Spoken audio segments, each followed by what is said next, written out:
Hey guys, it's Kira. I hope you're doing well. So today's video is gonna be from my pre-diagnosis to my diagnosis.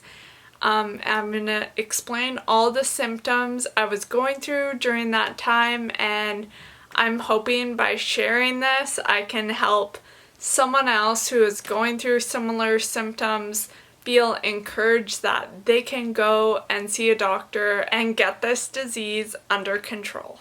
So honestly, like when I look back at my life, I can see symptoms starting to happen even when I was in grade 3.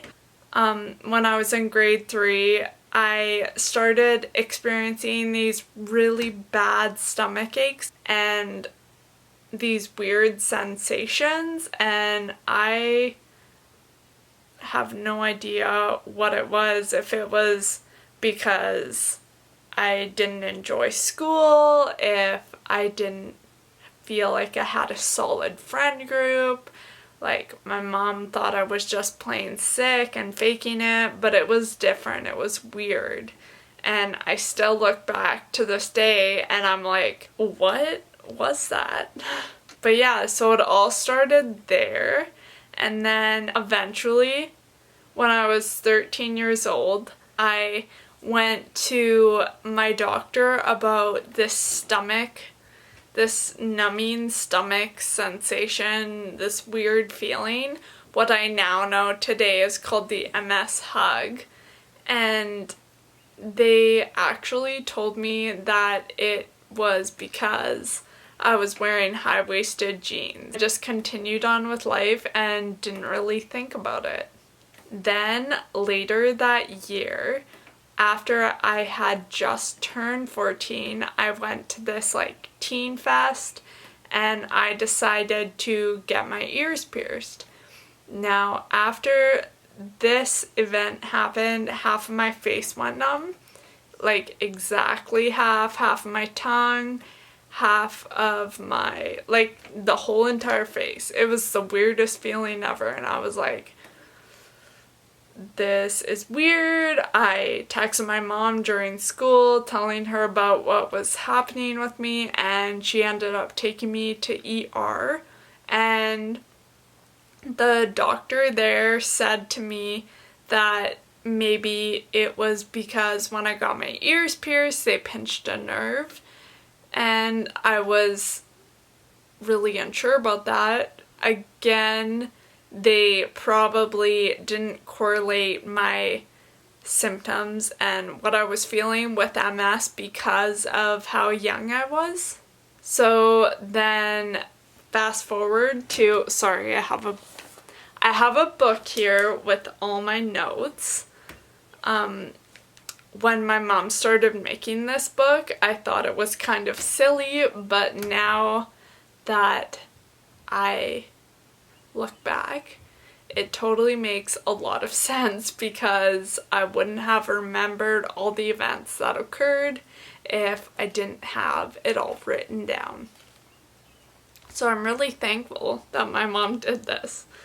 In 2015, I actually went ice skating with a group of friends and I fell back and I hit my head, and that led to a concussion, and I had really bad double vision and I had to sit down all the time and that type of stuff, and people who had a concussion before were just like, oh, don't worry, it'll go away in a couple weeks, what you're experiencing is normal. But after a couple weeks it didn't go away, it almost seemed like it was worse, and I was like, this doesn't seem like a normal concussion, like from what other people are telling me and stuff.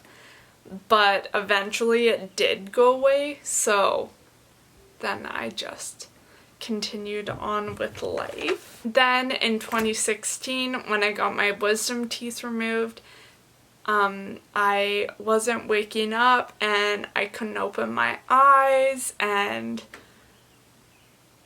it just was totally off. They thought that maybe they gave me too much anesthesia or put too much numbing in or all that type of stuff. I don't even know if I'm saying that right, but y'all get what I'm talking about. And when I was in grade 11, so this would have been 2016, I actually was getting super dizzy doing turns and dances because I was a full-time dancer, and I actually did dance in Disneyland and Disney World and did a whole bunch of cool stuff.